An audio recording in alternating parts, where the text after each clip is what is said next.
Salut à tous les amis, c'est Falcon Emerald.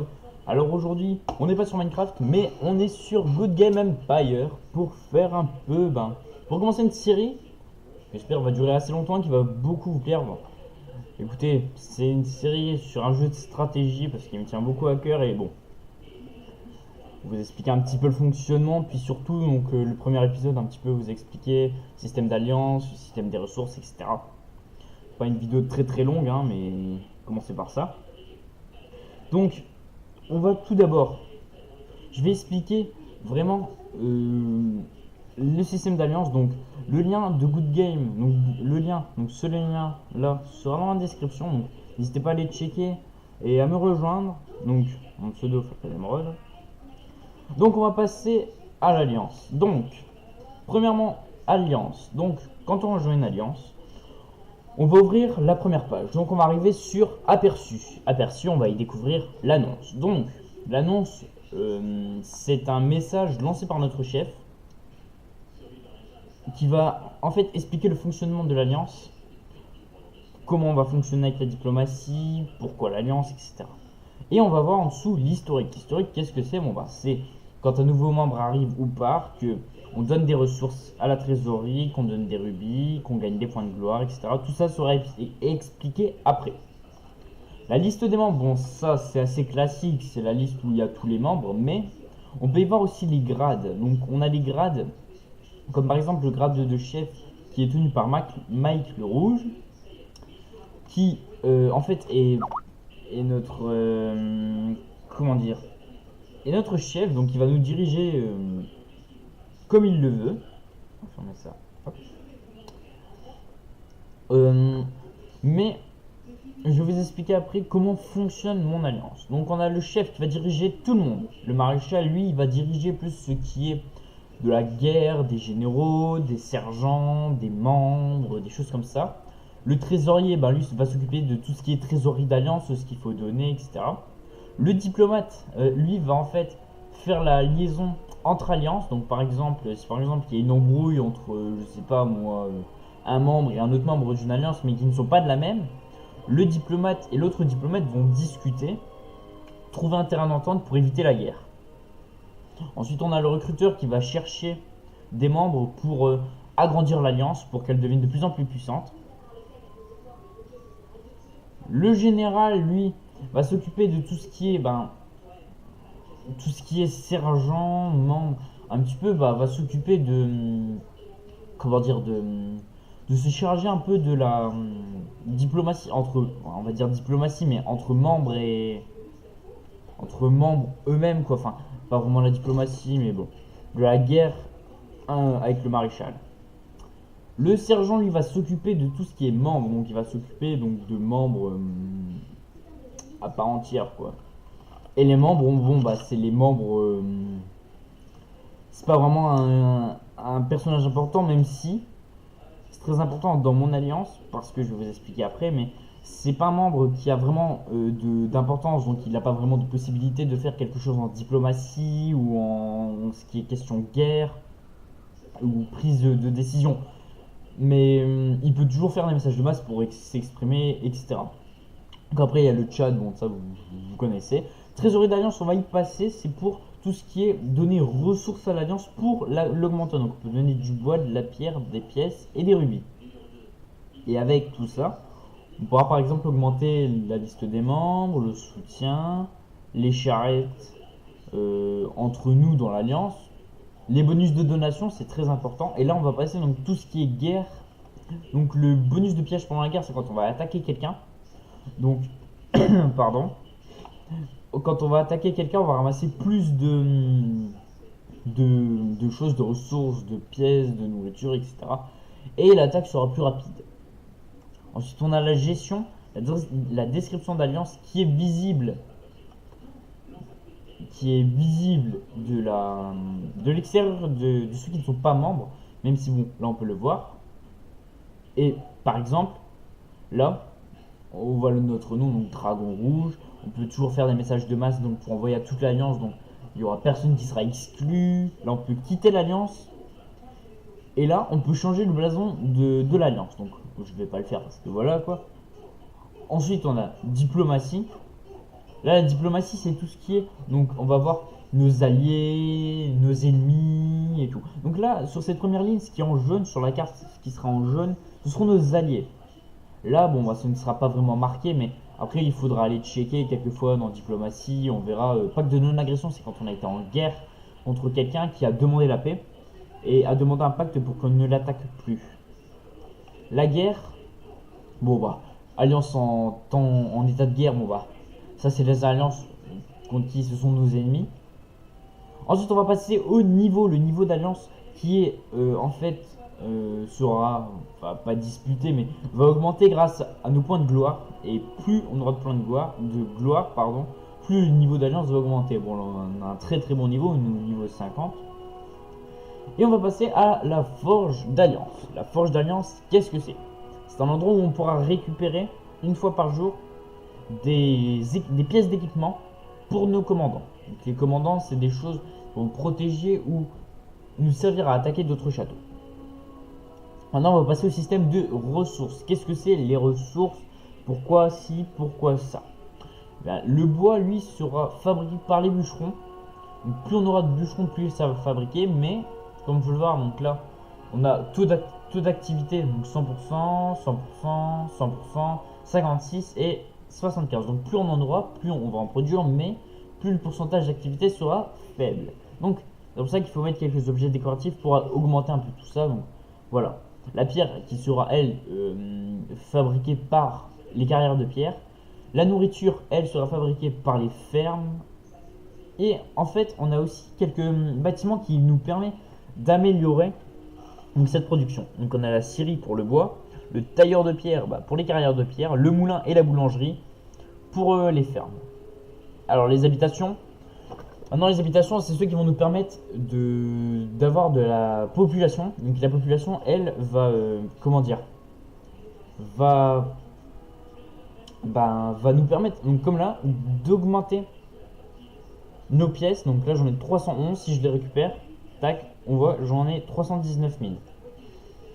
Bon, c'est pas vraiment dégoûtant. Donc, je vais remettre, tac, et plus on en aura, plus on va ramasser d'argent. C'est plutôt bien. Donc après on a les systèmes, donc comme sur la carte ce que je vous ai dit, on a les systèmes d'alliance, etc. Donc ceux qui ont en vert, comme là, Lollipops, ce sera tous, c'est mon allié, enfin c'est mon allié, comment je pourrais expliquer, c'est mon compagnon d'armes, donc celui qui est dans mon alliance. Et est-ce que je vais trouver, je suis en train de chercher un peu grand, c'est ce qu'on va faire, on va passer par là. Voilà notre blason. Magnifique blason. Hop, hop, hop. Je vais passer là, donc chez un de nos alliés. Donc, on va passer par exemple chez le chef d'un de nos alliés. Et hop, ils seront marqués en jaune sur la carte. Donc, là. Donc, vous voyez, il y a quelques petits traits qui partent du château. Ce sont des avant-postes. Des avant-postes, c'est un second château qui produira, par exemple, là, le mien produira de la bouffe, donc de la nourriture et de la pierre. Donc j'en ai deux qui vont produire ça, puis j'en ai un autre qui produit du bois et de la nourriture. Donc, voilà, j'espère que c'est très clair. Si c'est pas clair, n'hésitez pas à me poser des questions dans les commentaires et j'y répondrai si je peux. Donc là, on passe à l'un de mes seconds châteaux. Donc, lui il produit du bois. Donc, il produit très peu de pierre. Donc, il en produit 3 par heure. C'est vrai que c'est pas énorme. Comment j'arrive à avoir tout ça? Grâce à mon marché. Ou avec celui-là, je peux faire par exemple, je vais passer là. Attends, hop. Le grenier, je fais aperçu. Et je fais transport de ressources. Et puis là, je peux m'envoyer des ressources à Tire-Larigot. Bon, jusqu'à ce que j'en ai plus. Après, là, c'est un petit problème. Hein. Là, ce sera le problème des ressources. Bref, là, nous voyons à côté de mon, comment dire, pas de mon indicateur, mais de mon nom, de mes points de puissance et de mes points de gloire, on peut voir un petit corps bleu avec 42 minutes. Donc, c'est les minutes avant que l'attaque arrive sur un de mes compagnons d'armes. Et donc, bon, Je vois apparemment qu'on s'en charge, donc comme je vous l'ai dit, c'est une alliance qui est très soudée, donc ça arrive très très très vite. Et donc, je vais vous expliquer un peu le fonctionnement des dragons rouges et pourquoi j'ai choisi les dragons rouges. Donc, les dragons rouges, on ne fonctionne pas comme une monarchie absolue, on n'est pas sous Louis XVI, on est chez Mike le Rouge. Hein. Donc, Mike le Rouge a décidé, et ce que tous les membres sont d'accord, c'est vrai que c'est très très pratique, c'est que il n'est pas tout seul à décider avec ses généraux, c'est vraiment bien ce qu'il a fait, c'est que il n'est pas tout seul à décider avec les hauts gradés, il va décider avec toute l'alliance. Par exemple, il a une décision importante à prendre, il va en parler à l'alliance. Bon, sauf si il doit en prendre une là maintenant tout de suite, voilà, il va la prendre, mais il va après expliquer un peu son choix. Et voilà quoi. Après, on va expliquer aussi notre choix, si par exemple on choisit ça et tout. Donc honnêtement, c'est vraiment une alliance où, comme vous pouvez le voir, on est plutôt nombreux connectés et on est plutôt très actifs. Je vais passer maintenant au second château, donc un autre château, mais dans un autre monde. C'est le monde, le glacier éternel, donc un endroit où il fait très froid, un peu comme chez moi. Donc, on peut y voir, bah, c'est vraiment, c'est comme mon château principal où là, bon, je vais produire pareil des ressources. Là, je vais pas produire que du bois ou que de la pierre, non, je vais produire tout. Et j'ai un bâtiment là qui va se rajouter, ce sera le foyer à charbon, donc qui va me permettre de produire du charbon. Et avec ce charbon, je vais pouvoir en fait augmenter et acheter plutôt des soldats, des pièces d'équipement, etc., etc. Donc on va passer au désert, que je me rappelle le nom, c'est le désert, c'est les sables brûlants. Donc j'étais très loin, Donc les sables brûlants, bon bah c'est pareil, mais bon, ça reste un château normal, donc il faut mettre beaucoup de choses, il faut mettre beaucoup de choses. Donc voilà, donc il faut que ça produise pour faire augmenter l'alliance, pour faire augmenter aussi mon niveau. Et puis là, on a pareil comme le système de village de tout à l'heure. Bon, là, il est au niveau 1, donc j'ai pas vraiment de possibilité d'achat. Mais ça avance tout doucement. Et on va passer au dernier monde qui sera le pic du feu. Bah, c'est le dernier monde principal. Ce sera le pic du feu. Le pic du feu, c'est un endroit où on va pas produire ni de charbon, ni de comment ça s'appelle, de l'huile d'olive, comme dans le désert où on produit de l'huile d'olive, ou dans les glaces où on va produire du charbon. Là, on va produire du verre. Donc il nous faudra des fonderies. Pour l'instant, je n'ai pas encore la mission pour faire les fonderies, mais ça produit quand même. Ça produit rien du tout. Je ne sais pas comment j'ai eu ça. Et là, donc, j'ai pas encore fait mon village, donc il faut que je l'augmente. On augmentera ça ensemble dans un prochain épisode. Maintenant, nous allons passer au monde secondaire. Enfin, au monde secondaire, comment dire. Bah, un monde qui est là une fois par mois. Hop, la petite prime. C'est un monde où c'est toutes les alliances qui sont en compétition cette fois-ci pour produire le plus d'eggs marines. Enfin, de points cargo. Je m'exprime un petit peu mieux parce que ça va être assez flou. En remplissant des missions, au lieu de gagner de l'XP, je vais y arriver. Au lieu de gagner de l'XP, nous allons gagner des eggs marines avec un petit peu d'XP, mais pour fabriquer des cargos qui vont nous permettre de faire des points cargo. Plus on aura de points de cargo, plus on aura de récompenses pour l'alliance. Donc je pense qu'on va viser les 50 000, je l'espère, et je sais qu'on est capable, on l'a déjà fait, on a déjà fait les 15 000 et les 5 000, donc je sais, c'est tout bénef, c'est tout facile pour nous. On a vraiment des gros bosseurs dans cette alliance, c'est vraiment cool d'avoir une alliance comme ça. Bon, vous voyez un petit peu les gros bosseurs que c'est vraiment bien de les avoir. Et honnêtement, je vous dis, voilà quoi, c'est une alliance, c'est assez convivial. Comme vous pouvez le voir là sur le chat, c'est merci mes amis, c'est pas juste ouais merci, tu m'envoies ça, non.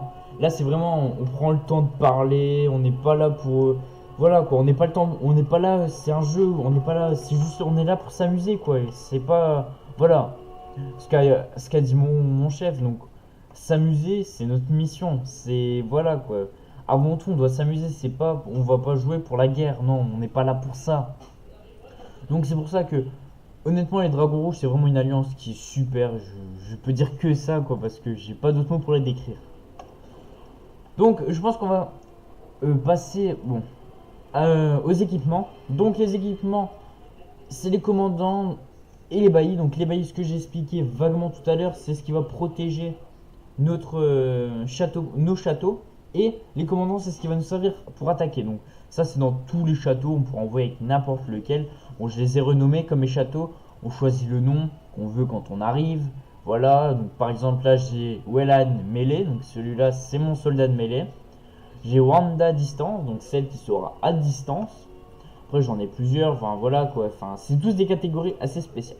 Le bailli, voilà, là c'est pour mon château principal, donc bataille, il a fait 211 batailles, 27 perdues, donc vous voyez quand même que c'est du lourd, hein, c'est pas de la gnognotte, hein. Bon là, pas vraiment eu beaucoup de batailles sur mes avant-postes, ouais, y a pas vraiment eu beaucoup de batailles, de batailles. C'est vraiment des choses que les gens respectent et ils vont pas commencer en fait à attaquer pour le plaisir. C'est pas vraiment le but, on n'est pas là pour ça quoi. Donc, euh, voilà. Donc là, je pense que je vais faire avec vous, c'est donc de préparer un commandant. Donc on va retirer tous les équipements, donc comme ça. Hop, on va commencer par le casque. Alors le casque, on va regarder. Augmente la protection de votre porte de 20%. Réduit les incendies dus au pillage de 5% et augmente la vitesse de déplacement lors de conquête de 8%. Donc la conquête, c'est quand on va aller chercher un avant-poste. Donc il me servira pas vraiment, mais pour l'instant, il est plutôt bien. Donc augmente. Là, on passe au deuxième. Donc augmente la force de combat des soldats de mêlée de 11%, ce qui est très très bien. Bon, augmente la vitesse de déplacement lors des conquêtes, voilà. Et détecte les attaques en approche 4% plus tôt, ce qui est super ça. On va mettre celui-là parce que, bon, certes, celui-là est légendaire, donc normalement il suppose être mieux, mais celui-là a quand même quelques caractéristiques qui sont très très bien.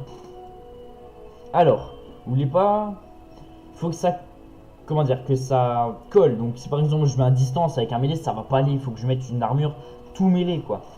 Donc, qu'est-ce qu'on a là? Augmente la force de soldats à distance de 14%. Bon. Celui-là, on va peut-être pas le prendre. On augmente la force de soldats de mêlée de 6%. Augmente la protection des douves de 7%. Pour l'instant, je n'ai pas encore de douves sur ce château-là. Donc, augmente. Ben, je pense qu'on va mettre celui-là parce que l'autre, c'est que des distances. Donc, on a 17% de distance en mêlée. Alors, augmente la protection de votre porte de 10%. Réduit les temps d'occupation nécessitant lors d'une conquête de 2%. Donc, ça, la conquête. Les occupations, j'expliquerai ça bien plus tard. C'est quelque chose qui sera expliqué plus tard. Augmente la force des combats augmente la force, pardon, des soldats de mêlée de 8% et ceux de distance de 4%. Ce qui est plutôt bien. Détecte les attaques en approche 8% plus tôt. Augmente la protection de votre mur. Donc, est-ce qu'on mettrait celui-là et je... Ouais, on va peut-être mettre celui-là. Comme ça, on va prévoir les attaques un peu plus à l'avance. Donc, augmente les points de gloire gagnés de 15%. Augmente la force de combat de mêlée de 12%. Détecte les attaques en approche 11% plus tôt. Celui-là est pas trop mal. Alors, augmente la vitesse de déplacement lors de conquête. Ok. Celui-là, on va pas le mettre. Et je pense qu'on va mettre celui-là. Ouais. Hop, on va mettre celui-là. Donc, on a un commandant complet. Donc on peut voir maintenant ses stats, on va dire ses bonus. 20% pour les mêlées, et 24% pour la découverte des attaques plus tôt. 15% pour les points de gloire gagnés, donc si on attaque. 14% pour les forces de soldats à distance, qui est pas trop mal. 7% des douves, de protection pour les douves. 7% de protection de votre mur. Je vais y arriver, ça ira. Vitesse de déplacement augmentée de 5% pendant les conquêtes. Bon, ça on va pas vraiment en tenir compte, mais voilà quoi. Donc maintenant que j'ai un commandant complet, il est protégé. Donc, enfin voilà. Donc les comment dire, comment ça s'appelle, les commandants, bah là c'est pareil, ils ont les mêmes trucs. Donc là on peut voir les batailles gagnées et les batailles perdues. Donc j'en ai perdu 20 avec celui-là et j'en ai gagné 310, ce qui est plutôt pas trop mal. Là c'est pas trop mal non plus. Bon, j'ai pas attaqué avec tous quoi, j'ai attaqué voilà quoi, les seuls avec qui j'ai attaqué. Bon, on voit un peu les victoires que j'ai gagnées. Donc voilà quoi. Donc j'ai toujours le même système, les armes, le casque, l'armure, les reliques, les gemmes et les héros. Donc les héros c'est ça, c'est le personnage, c'est comment dire, c'est un personnage qui a plus de stats, donc plus de bonus. Donc voilà. Ensuite, deux attaques, donc là on va voir un petit peu. Donc deux attaques, il y en a une sur ce joueur là et une sur ce joueur là. Donc je pense que mon alliance va s'en occuper pendant que je suis en train. Ah, voilà. Donc moi je vais finir la vidéo et après je vais aller donner un coup de main quoi, parce que voilà quoi. Et j'aurais bien parlé puis voilà. Donc on peut avoir des AVP d'attaque et donc je vais dire AVP pour avant-poste parce que j'ai l'habitude, des AVP de défense. Donc moi celui-là c'est un AVP d'attaque, donc j'ai que des soldats d'attaque. Je dois avoir 12 soldats de défense à tout casser. Et encore je suis pas sûr, ouais, c'est beaucoup de soldats d'attaque. Tout ça c'est des soldats, j'ai un soldat de défense. On va peut-être le tuer. Au revoir monsieur, merci. Enfin j'ai comme 417 soldats, bon, c'est une petite armée, vous allez dire ouais c'est comme assez énorme, mais pour mon niveau c'est pas vraiment énorme. J'en ai encore dans mon château principal. Diamant, je suis en train de refaire des soldats parce que je suis parti soutenir et cet après-midi on a eu beaucoup d'attaques d'étrangers, donc les étrangers c'est un événement que j'expliquerai dans le deuxième épisode je pense. Donc je suis en train de refaire mes soldats, bon, rien de grave. Hein. Et turquoise, donc c'est mon AVP de défense aussi, mon deuxième AVP de défense. Donc voilà quoi, donc tout va bien. Donc les amis, on va se quitter donc sur le château principal, le château Émeraude, et on se dit à la prochaine. Donc n'hésitez pas à liker, à partager, à vous abonner si c'est pas encore fait. Et surtout, si vous voulez jouer, allez dans la description, laissez-moi un message. Donc j'expliquerai ça aussi dans le deuxième épisode, comment lancer un petit message. C'est facile. Donc n'hésitez pas à liker, à partager. Et on se dit à la prochaine. Salut tout le monde, c'était Falcon Emeraude. Allez, ciao ciao.